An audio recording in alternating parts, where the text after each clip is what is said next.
Fala pessoal, tudo bem? Bem-vindos de volta aqui ao nosso Supply Chain S&OP Summit Brasil 2022. Como sempre, conectando negócios, planejamento, tecnologia e inovação de forma digital. Dando continuidade aqui ao nosso bate-papo, a gente vai estar falando um pouquinho aqui com Diego de Souza, que é da Planeira, que são especialistas em S&OP. Ele vai trazer um tema para a gente bastante interessante, que é Data Science aplicada ao S&OP. Diego, seja muito bem-vindo. Passo a palavra aí para você. Obrigado, Rodilson. Obrigado pelo convite. Bom dia a todos. O Rodilson me falou ainda há pouco que somos muitas dezenas, aí quase uma centena de pessoas ao vivo agora assistindo, então que bacana. Eu tenho 35 minutinhos, pessoal. Eu vou deixar 5 minutos no final. Vou tentar, que eu geralmente falo muito, mas eu vou tentar deixar uns 5 minutinhos no final para a gente trocar uma ideia. Então, se vocês tiverem perguntas, por favor, deixem no chat que a gente tenta responder na sequência. Tá bom? Bom, pessoal, sem mais demoras, deixa eu ir ao tema de hoje, que é Data Science aplicada ao S&OP. Eu vou falar muito rapidamente da Planeira para vocês entenderem a nossa experiência e a minha experiência em particular com esse assunto, e depois eu vou entrar direto. A gente tem pouco tempo, então não vou conseguir dar tantos exemplos práticos de aplicação assim, mas eu tentei fazer uma lista, não dos mais de vanguarda, nem dos mais básicos, mas dos que estão ali no meio do caminho, que a maior parte das empresas já está pensando ou conseguindo implementar, e eu também trouxe alguns cases com resultados reais, cases nossos, de aplicação real de Data Science ao S&OP, tá bom? Então vamos lá, gente. Agenda rápida. De novo, não vou gastar muito tempo com o merchan aqui, vou falar muito rapidinho de quem é Planeira, só para vocês conhecerem um pouco da gente. Vou entrar rápido num conceito do que é Data Science, porque esse termo é relativamente novo e muita gente ainda entende isso de jeitos muito amplos. Então, eu vou dar o nosso conceito de como a gente enquadra Data Science aqui, esse conceito, para depois a gente poder falar de como isso é usado no S&OP. E no final, como eu sempre gosto de fazer, eu vou tentar deixar um jeito prático de vocês começarem, né? Muitas vezes a gente ouve coisas nesses eventos, nessas palestras, que parecem muito da NASA, né? Coisas que estão muito lá na frente, talvez muito fora da nossa realidade, mas eu sempre tento deixar um jeitinho rápido e fácil de começar, tá? Porque tudo começa, né, com o primeiro passo. Então, sobre a Planeira, gente, primeiro, a gente é uma empresa brasileira, a gente nasceu em 2012, dentro de uma das maiores consultorias de supply chain do Brasil, que é o ILOS, o Instituto de Logística e Supply Chain. Eu era sócio da área de consultoria de lá, fui chamado na época para tocar o projeto do que viria a ser a Planeira quando a gente fundou oficialmente ali em 2012. E qual é a ideia, gente? A ideia é essa que está resumida aqui, é de uma abordagem completa para o S&OP. O que a gente enxergava no mercado na época, e ainda enxerga hoje, é que você tinha ofertas muito fracionadas para atender esse problema específico. Você tem empresas de software, você tem empresas de consultoria, você tem empresas de treinamento, você tem empresas de certificação, todas que têm um pedaço do seu serviço por S&OP. Então, empresa de software que tem também uma plataforma de S&OP, ou empresa de treinamento que tem também um treinamento de S&OP, ou empresa de consultoria que fazem também projetos de S&OP, como nós mesmos éramos lá no ILOS. Então, o que a gente quis foi tentar trazer tudo isso para um lugar só, fazer uma espécie de posto Ipiranga do S&OP, um one-stop shop em que, num parceiro só, você tivesse ao mesmo tempo o comprometimento de mudança cultural, treinamento das pessoas, desenho dos processos, né, criação das regras do jogo, implantação de tecnologia, desenvolvimento de tecnologia com a propriedade da tecnologia, ou seja, a gente podendo enriquecer aquilo com base na nossa experiência e a gente podendo desenvolver coisas novas em cima das nossas plataformas com muita liberdade e podendo trazer o que tem de mais vanguarda, né, de Data Science, AI, Machine Learning, para dentro desse pacote também à medida que esses avanços vão chegando. Então a gente é uma empresa de um problema só, né, o que a gente resolve é S&OP, só que a gente resolve isso de uma forma muito multidisciplinar, né? A gente tem times de consultoria, time de produto, time de tecnologia, time de Data Science, todos eles sempre gastando neurônio e queimando a cuca para tentar pensar nesse problema e como a gente resolve esse problema. A gente tem feito isso há 10 anos, acabamos de fazer 10 aninhos em março desse ano, E aqui estão alguns clientes, não é a carteira inteira, mas como vocês podem ver, a gente tem desde grandes clientes como a Coca-Cola, a Souza Cruz e o Grupo Boticário, mas também temos empresas médias, a Natural One, que não está aqui, a Sim Implantes, a Natulab, que é uma cliente recente nosso. Então a gente atende ali desde médias empresas a grandes empresas, e muito focado, como eu sempre disse, nesse problema, mas em vários setores. Aqui tem empresas mais a montante da cadeia de B2B, empresas de distribuição, indústrias de bens de consumo de alto giro, farma, enfim, a gente tem uma experiência ampla em vários setores, mas sempre, de novo, no mesmo problema, e com a vantagem de ter tudo dentro de casa e num parceiro só. A gente consegue atender desde a consultoria de processo pura, né?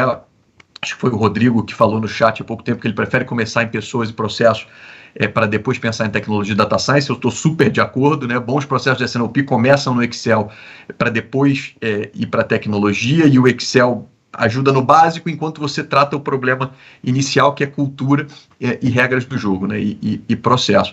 Então a gente consegue fazer a jornada inteira. A gente vai desde o desenho do processo, do início de tudo, da sementinha, até a implantação de tecnologias próprias nossas de S&OP, e até lá no final a projetos mais avançados, geralmente de data science, que é quando está tudo mais maduro, que a gente começa a explorar esse meio, e é sobre isso que eu vim falar hoje. Eu vim falar um pouquinho sobre essa nova fronteira, né, que vem se consolidando ao longo dos últimos poucos anos, e eu queria mostrar para vocês um pouco o que é esse mundo, né, que isso não é, enfim, nenhum bicho-papão, não é nada coisa da NASA, é coisa que qualquer um de nós podemos fazer, e alguns cuidados que a gente tem que ter com isso, porque tem muito hype, tem muita coisa da moda, né, muito barulho sendo feito sobre isso, mas na prática tem um jeito claro de se entregar resultado, e que eu queria mostrar para vocês hoje, tá bom? Beleza, então isso foi rapidamente o que é a Planera. Eu não falei de mim, mas eu sou engenheiro de formação, fiz minha carreira toda em supply chain, passando um pouco pela parte mais técnica, matemática do supply chain, depois fui para a consultoria, e depois fundei a Planera, e dentro da Planera eu já tive a oportunidade de ou implantar ou tocar. A gente faz terceirização também, gestão interina de processo, então tocar algumas dezenas aí de processos de S&OP. Eu parei de contá-la pelo 30, mas a gente já está um pouco além disso, tá? Legal, então primeiro, para a gente ter certeza que a gente está falando sobre a mesma coisa, eu queria dar para vocês o nosso conceito de data science, tá? Se você procurar data science no Google, o diagrama mais comum que você vai encontrar é aquele diagrama com 3 bolinhas, com uma interseção no meio. A interseção é data science, e as 3 bolinhas são conhecimento do negócio, que é a nossa bolinha vermelha aqui, conhecimento de estatística e matemática, que é a nossa bolinha azul, e conhecimento de programação e desenvolvimento de software, que é a nossa bolinha amarela. Geralmente falam que esses 3 juntos, lá no meio, na interseção deles, você chega no que hoje é chamado de ciência de dados. A gente acrescenta 2 bolinhas nisso, e por razões que a gente aprendeu na marra, e da pior maneira possível, que foi, né, errando, aprendendo e consertando, que é método científico, ou seja, pensamento crítico aplicado, né? A ideia de que você observa um fenômeno, postula uma hipótese e tenta testar aquela hipótese sem preconceitos, né? sem raciocínio motivado, sem já querer o resultado. E isso é muito comum em projetos de data science no meio corporativo, porque diferente do meio acadêmico, existe uma pressão muito grande por aquilo entregar resultado, e muitas vezes entregar resultado rápido, né? Tem alguém lá em cima falando sobre transformação digital, falando sobre que precisamos botar AI, machine learning e data science na nossa empresa, e você tem times de data science tentando entregar resultado em cima disso, mas que tem uma natureza, né, naturalmente experimental. É um processo de tentar torturar os dados até eles te falarem alguma coisa, né? Então, existe um processo natural de inovação, de erro e aprendizado e etc., que muitas vezes não bate bem com a cabeça de eu preciso chegar num resultado rápido daqui a um mês, né? Normalmente prazos curtíssimos. Então, a ideia de método científico é essa ideia de que, olha, uma hipótese que é provada falsa continua sendo aprendizado, ela continua levando a gente para frente, por mais que esse modelo que a gente descobriu aqui que não deu certo, não vá para a produção e não vai gerar resultados reais lá na frente.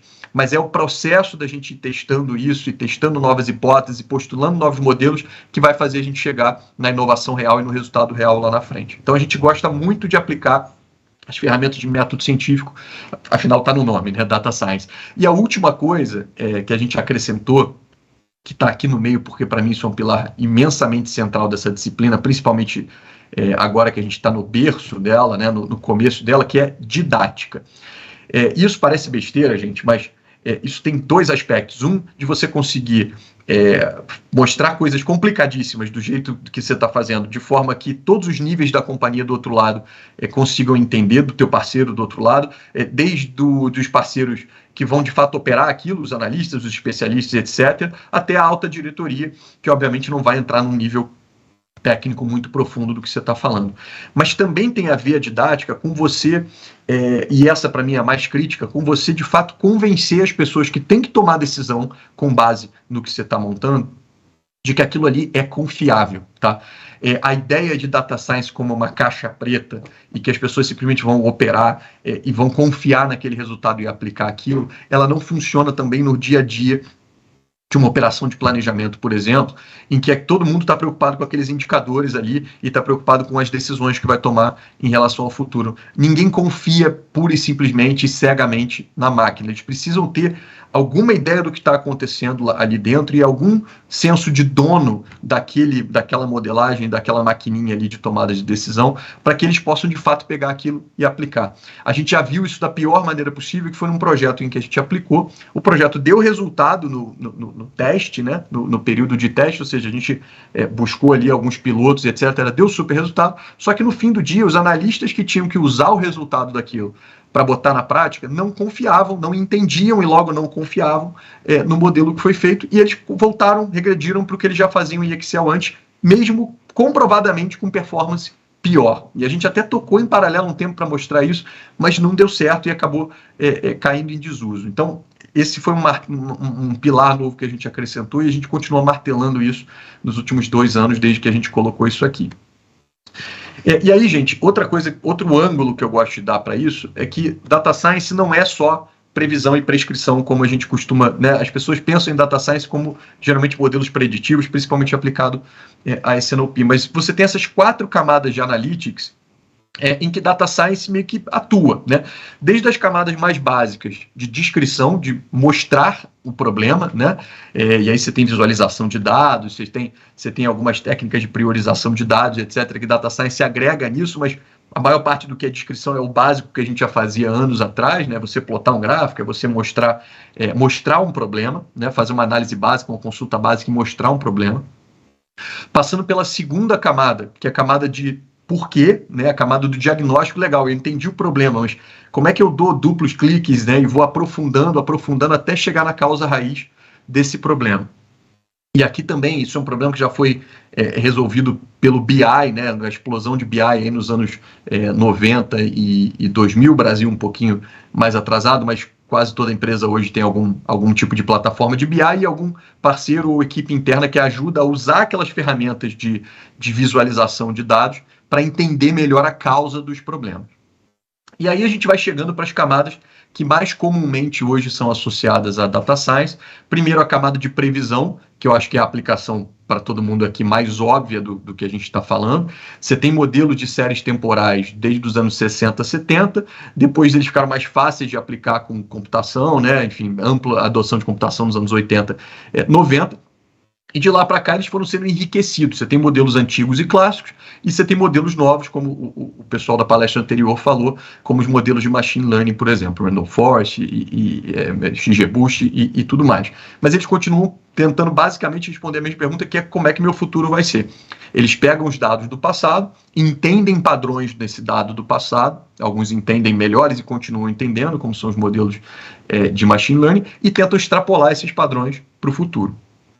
E depois vocês vêm para a última camada, que é a camada, obviamente, por ser a mais avançada, que está menos adotada hoje, que é a camada de prescrição. Ou seja, eu não quero só saber o que vai acontecer, eu quero saber o seguinte: dado o que vai acontecer, o que eu faço? Né?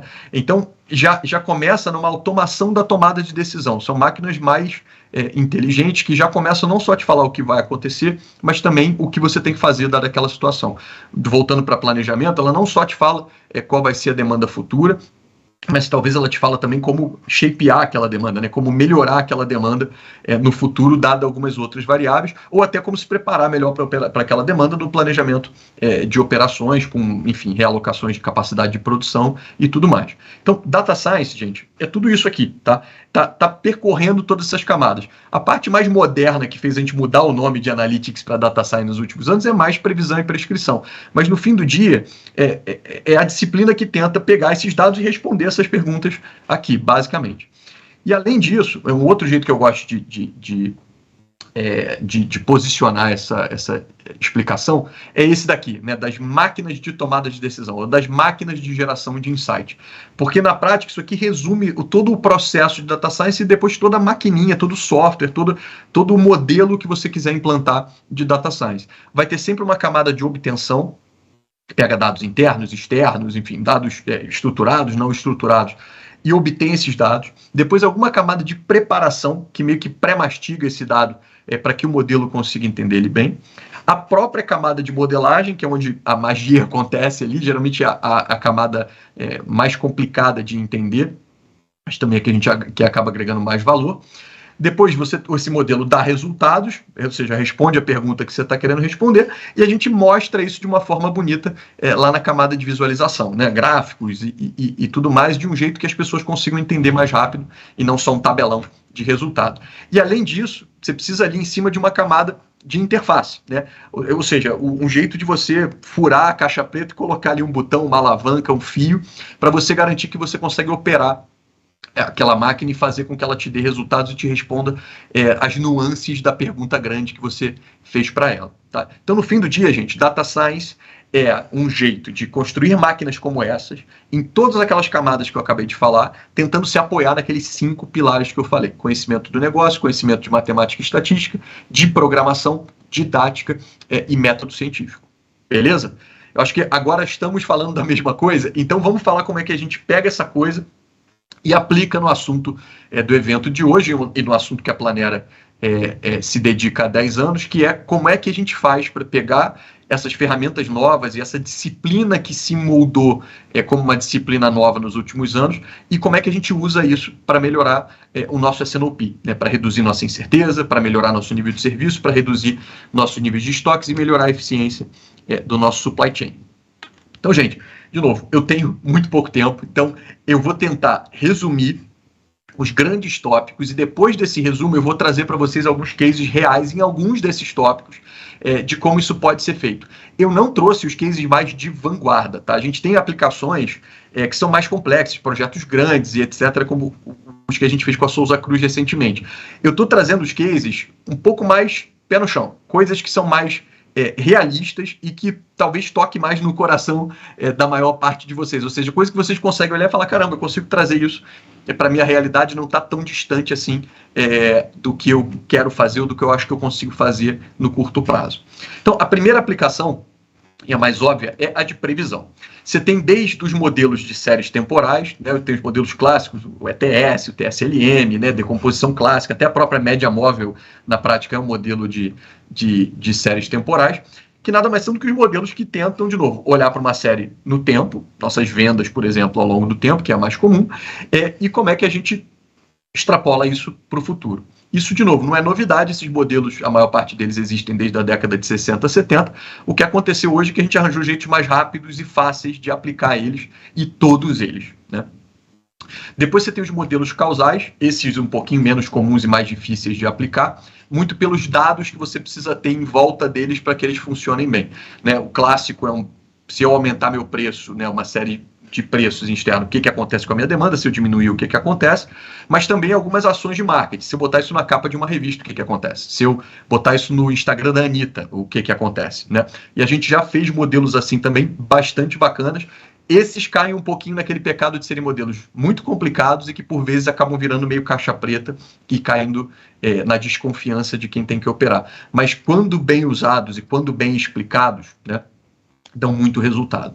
E depois você vem para a nova categoria de modelos de machine learning, mas que na prática o uso é o mesmo. Você está tentando pegar só modelos novos, né? O TSLM é um modelo antigo, o XGBoost é um modelo mais novo e que a capacidade de computação viabilizou como um modelo operável. Você consegue aplicar isso para o mesmo problema de tentar olhar para a série de previsão e jogar para frente. Tá?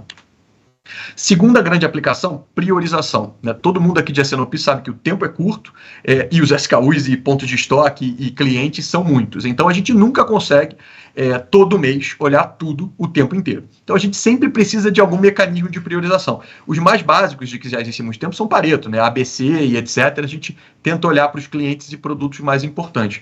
Mas você tem alguns outros métodos que a gente tem desenvolvido de como enriquecer essa priorização.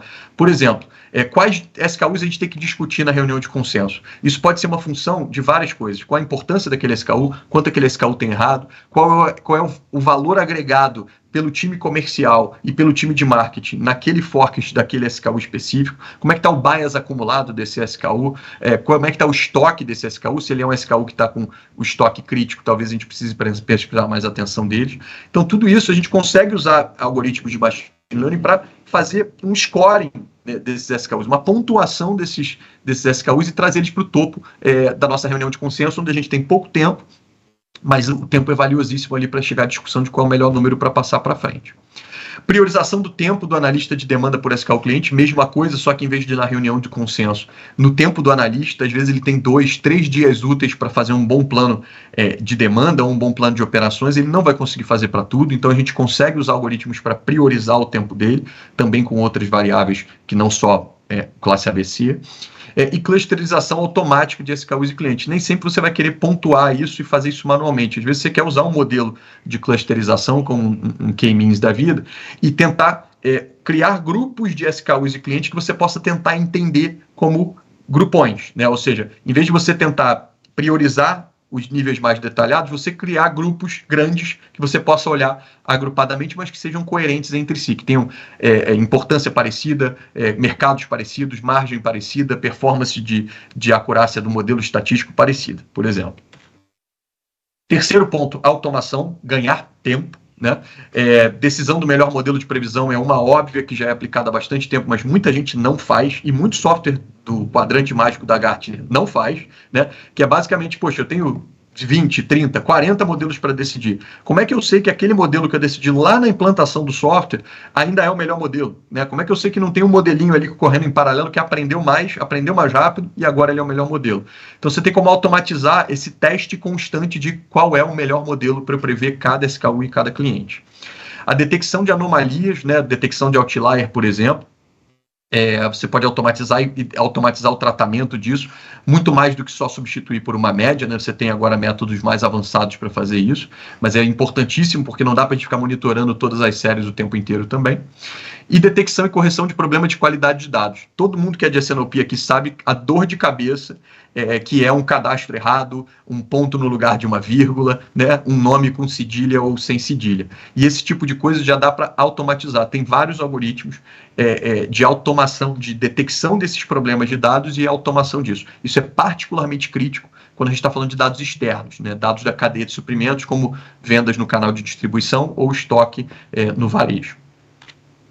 E por último, gente, apoio à decisão. Isso já naquela camada mais de prescrição, mas não necessariamente. Ele não precisa estar tomando a decisão por você, mas ele pode te ajudar a decidir. Então, por exemplo, a decisão de política de estoque, quanto eu peço e quando eu peço e quanto eu mantenho de estoque de segurança. Né? Você tem algoritmos que te ajudam a decidir isso. Né? Qual é o meu estoque ideal, que nem falta e nem sobra. A indicação de qual plano tem mais chance de acertar, isso é algo que a gente desenvolveu recentemente, que a gente julga uma série de variáveis e tenta ajudar o time de planejamento de demanda, que no fim do dia só pode passar um número para frente, né? Um plano de demanda irrestrito, qual é o melhor número? Se é o número da estatística, se é o número da intuição dele, se é o número que o comercial está falando, se é o número que o marketing está falando. A gente fez um algoritmo e é parte do case que eu vou te apresentar para vocês. E transformação de DI e mais disponibilidade de estoque em DR, ou seja, dado que eu tenho cobertor curto, o que eu deixo para fora? A mão, a perna, a cabeça, né? Ou seja, qual cliente, qual canal eu vou priorizar e quanto? Será que eu vou deixar alguém completamente desatendido? Será que eu vou tentar atender um mínimo, né? O que eu faço, dado que eu tenho 100 de estoque e 150 de demanda espalhada em vários clientes? E aí, pessoal, vou correr um pouquinho que eu trouxe 3 cases para vocês, de novo, coisas que a gente fez, casos reais de implantação e com resultados reais. Eu não trouxe o nome das empresas por fins de confidencialidade, mas enfim, são casos que estão naqueles logos lá que eu mostrei e alguns que estão lá no nosso site. Então, o primeiro problema que eu vou falar é um problema de previsão, é o mais clássico. Como é que a gente melhora a previsão de uma empresa que tinha séries muito erráticas, né? Séries que eram, enfim, muito nervosas, né? Não era aquela série bonitinha, com uma sazonalidade marcada e tudo mais. Uma das coisas que a gente fez foi incluir um modelo de Random Forest. A gente já tinha modelos de Machine Learning, mas esse a gente nunca tinha testado dentro do nosso motor estatístico padrão. A gente incluiu isso lá, e nesse caso específico a gente teve aumento de 15% no Forecast Accuracy, e o Random Forest, que é o RF, ganhou em 20% das séries de previsão. Ou seja, o nosso mecanismo de aprendizado e de escolha do modelo passou a escolher esse cara como campeão para 20% das séries que estavam tentando prever. Então imagina, a gente, 1/5 das nossas séries passaram a ser mais bem previstas, porque a gente incluiu um modelo de Machine Learning, e que, como o pessoal da Ambev falou na última reunião, na última palestra, mesma coisa. Eles demoram um pouquinho, né, para tomar tração e etc., mas depois de um tempo eles começam a ganhar dos modelos tradicionais.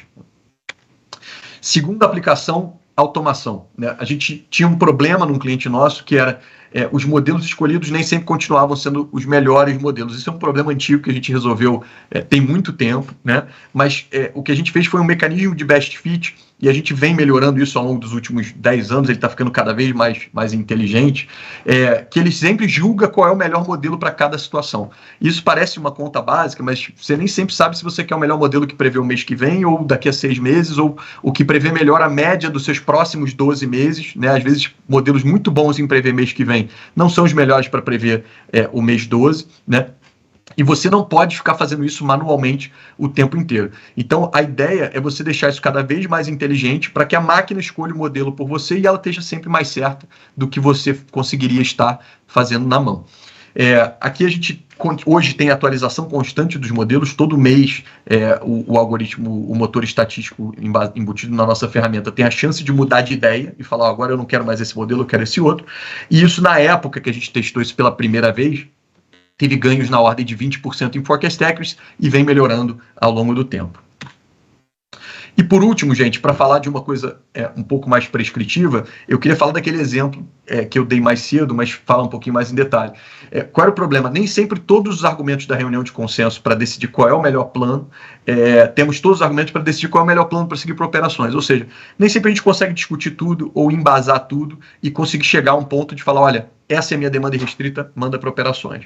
Muitas vezes, a gente fica com vários números no final da reunião que a gente tem que decidir algum para mandar. Então a gente automatiza, principalmente nos que não foram priorizados, né? Ou seja, nos SKUs menos críticos, nos classe B e C. Qual foi a solução? A gente criou um algoritmo para automaticamente, né, pós-reunião, para tudo que não foi decidido, a gente decidir automaticamente se a gente segue com a estatística, com o número da área de planejamento de demanda ou com o número do comercial, por exemplo. E esse algoritmo era confiável 73% das vezes. Ou seja, 73% das vezes que ele decidia vá na estatística, lá na frente, quando a gente olhava para trás e via se o plano foi de fato melhor, ele de fato era o melhor. Então, isso foi uma taxa de acerto muito boa e a gente vem polindo esse algoritmo. Inclusive, em breve, a gente quer lançar ele como padrão dentro da plataforma. Ele ainda funciona como um projeto que a gente faz ad hoc, mas a gente quer botar como padrão um mecanismo de inteligência artificial para te ajudar a escolher qual é o melhor plano para seguir para o consenso. Beleza, gente? Então, resumão de como a maioria de vocês pode aplicar Data Science no S&OP hoje, tá? Tem aplicações de mais vanguarda do que isso? Tem. Tem aplicações mais básicas do que isso? Também tem. Mas eu tentei, dado o nosso conhecimento de como está o estado do S&OP no Brasil hoje, eu tentei mirar na média do que provavelmente vai falar com a maior parte de vocês. E agora, como começar, gente? 3 dicas. Primeiro, sempre entenda o problema antes de pensar em solução. Isso é um erro muito comum, que parece básico, mas muitas vezes a gente sai se atropelando e fala, não, isso aqui é um problema de machine learning, vamos usar o XGBoost, papapá, porque os modelos são mais bonitos e impressionam mais, mas muitas vezes uma média móvel já resolvia o teu problema com um custo muito menor e uma facilidade de implantação e operação e didática muito maior. Então, entenda o problema e dimensione a tua solução para atender aquele problema. Segundo, tem que saber as ferramentas, gente. Desde o Excel, que é o né, canivete suíço básico de qualquer cientista de dados, até Python ou R, enfim, são as duas linguagens mais usadas. A gente era de R antes, agora virou de Python, mas, enfim, qualquer uma delas serve. Mas você tem que usar o Excel porque ele te ajuda na didática, ele te ajuda na língua franca com as outras companhias. Então, prefira o Excel quando possível, Python para as coisas mais avançadas, lembrando de que não pode ser caixa preta. Primeiro, comece pequeno e prove valor. Se média móvel resolve, use a média móvel. Não se encante por modelos bonitos, multicore e tudo mais, e que talvez só vão te dar problema e vão entregar o resultado 1% melhor do que um modelo simples faria. Então, prove resultado, entenda o seu problema, postule a sua hipótese, entenda a pergunta que você quer responder e tente responder pequeno. Escolha um SKU, escolha uma região, escolha um piloto, escolha os modelos mais básicos e fáceis de implantar e comece a provar valor de pouquinho em pouquinho. É muito comum áreas de data science se perderem durante 6 meses, 8 meses em coisas mirabolantes que lá no final a gente vai aprender que não dão resultado. Então, usem o que anos de inovação ensinaram a gente. Erra rápido, aprende rápido. Então, começa pequeno, descobre alguma coisa, usa isso para galgar o seu próximo passo. E por último, gente, Data Science não é um projeto, é um processo. Não pensem nisso como algo que você faz, pronto, acabou. Só um jeito fácil de entender isso é o seguinte: na maior parte das vezes você só descobre que precisa dos dados quando você começa a modelar algo que depende deles. Então, muitas vezes, o processo de Data Science começa com não temos esse dado, precisamos começar a coletar. E só daqui a um ano você vai conseguir usar aquele dado que você começou a coletar agora de forma fácil. Então tem uma retroalimentação natural desse tipo de processo. Então você começa pela obtenção dos dados, passa pela organização deles, isso é muito crítico, indexe seus dados, saiba onde eles estão, saiba qual é a qualidade, confiabilidade, granularidade dos seus dados. Explore esses dados, análises básicas, gente, Excel, tabela dinâmica, gráfico, plote as coisas, né? Explore o que os dados estão querendo te dizer. Depois você vai para a parte mais ciência de dados, que é modelagem, lembrando de começar pelo simples e só aplicar o avançado quando necessário, interpretação desses resultados e, por fim, botar na prática. Não adianta ter um código lindo em Python que funciona bem lá na caixa de areia, no sandbox, no backtest. Você precisa transformar isso em software. Isso precisa estar na mão de alguém para implantar. E é por isso que a gente lançou, no ano passado, o Planera Data Science. É uma plataforma web em que todos os nossos projetos de Data Science podem ser deployados, ou seja, colocados para produção, em que um usuário leigo do outro lado consegue jogar um arquivo de dados, apertar play no modelo e receber resultados daquilo lá.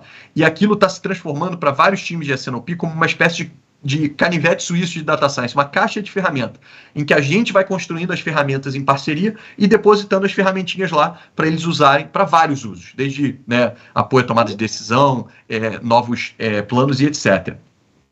Então, gente, como eu falei e prometi no começo, eu provavelmente ia estourar o tempo e estourei um pouquinho, mas eu vou pegar todas as perguntas de vocês no chat. Meus contatos estão aqui, estou sempre disposto a falar sobre isso. Meu LinkedIn está no QR Code, nosso canal no YouTube, onde a gente posta vários conteúdos, e o site onde a gente tem nosso blog com vários conteúdos sobre a S&OP e Data Science também estão lá, e a gente adoraria falar com vocês. Obrigado de novo, Rodilson, pelo convite, e eu estou à disposição. Excelente, Diego. Obrigado aí pela excelente apresentação. Como a gente falou, Data Science aplicada aí a S&OP. Eu acho que é bastante interessante, pessoal. Quem quiser conhecer um pouco mais da Planera, planera.com, até porque ele oferece não só essa parte de Data Science, mas tem muitas outras oportunidades associadas a Demand, Planera Dashboard, o Planera Sellout, APS, Data Science também. Então são bastante conteúdo relevante, assim como a gente já vem falando desde o início aí dos nossos bate-papos. Tecnologia que faz a diferença para o S&OP. A gente até deixou bem claro no painel que alguns processos a gente consegue estar utilizando ali sim, Excel, mas a gente sabe que são ferramentas robustas que fazem você sair de um patamar de maturidade inicial para um patamar muito melhor. Por isso que é importante contar com empresas que já fazem essa abordagem, principalmente de ponta a ponta.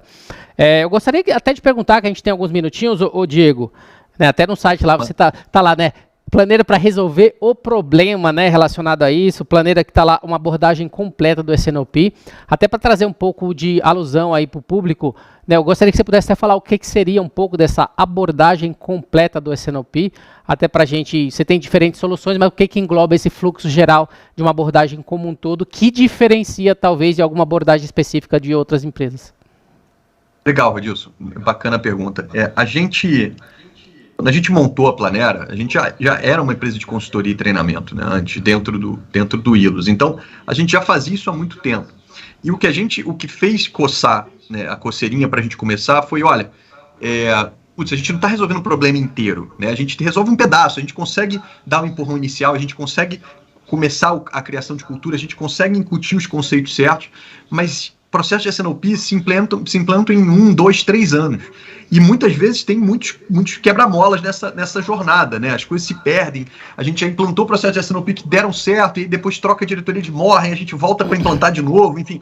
E a gente não queria mais isso. A gente queria a ideia de poder ser um único parceiro de longo prazo, que a gente pudesse acompanhar desde o nascimento, cultura, conceitos, passando pelo desenho do primeiro processo e etc., passando por algumas definições importantes, política de estoque, né, como é que vai funcionar o processo de planejamento de demanda, que indicadores a gente vai usar, e conseguindo depois implantar a tecnologia e, através da tecnologia, continuar acompanhando os resultados daquele cliente no longo prazo. Então, a gente tem contratos em média de mais de 4 anos. A Coca-Cola é nossa cliente há mais de 9 anos. Porque a gente garante uma relação com eles de que a gente tenta estar lá como um parceiro contínuo que está tentando extrair resultado. Mesmo com mudanças no time de S&OP, novas pessoas, né, novas diretorias, etc., a gente traz continuidade para uma coisa que precisa ser contínua e com visão de longo prazo, que é o S&OP. E a gente só ia conseguir fazer isso se a gente tivesse tudo dentro de casa. Eu não queria ser vendedor de software, porque eu não queria ter o incentivo cruel, assim, de querer, né, você na tua cabeça está sempre tentando vender software, então você sempre tenta encaixar um problema na sua solução, né, aquela história de para quem tem um martelo, todo problema tem cara de prego. Então a gente queria poder ter todos os martelos, né, um martelo, a chave de fenda, etc., todas as ferramentas para olhar para o problema e falar, cara, teu problema não é tecnologia agora, teu problema é cultura. Então vamos começar por cultura. Eu consigo ser seu parceiro nisso também, então eu também ganho dinheiro nessa relação, é bom para todo mundo, e eu consigo, eu mesmo, com o mesmo time, falar para você quando o problema de tecnologia chegar e te ajudar com isso. Então a ideia era essa, a ideia era ser um parceiro completo de longo prazo.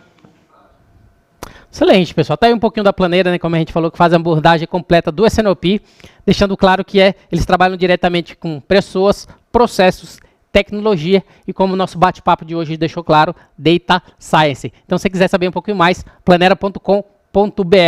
Tá bom, Diego? A gente não consegue ter mais perguntas agora, mas se você quiser conhecer um pouquinho mais, entra na plataforma, aciona o Diego, faz um chat, se necessário também tem a opção de agendar reuniões, né, e fazer prospecção, para conhecer um pouquinho como resolver o seu S&OP. Mais uma vez, Diego Souza aí da Planera, obrigado aí pela excelente apresentação. Obrigado, Rodilson. Obrigado pelo convite. Boa tarde para todo mundo. Pessoal, agora a gente vai para um pequeno intervalo, né? A gente vai estar voltando aí com vocês às 11h50, daqui 8 minutinhos, que a gente vai ter uma experiência interessante dentro da jornada de S&OP com o Grupo Boticário, que a gente vai estar recebendo aí o Ibira Bernardi. Voltamos já já.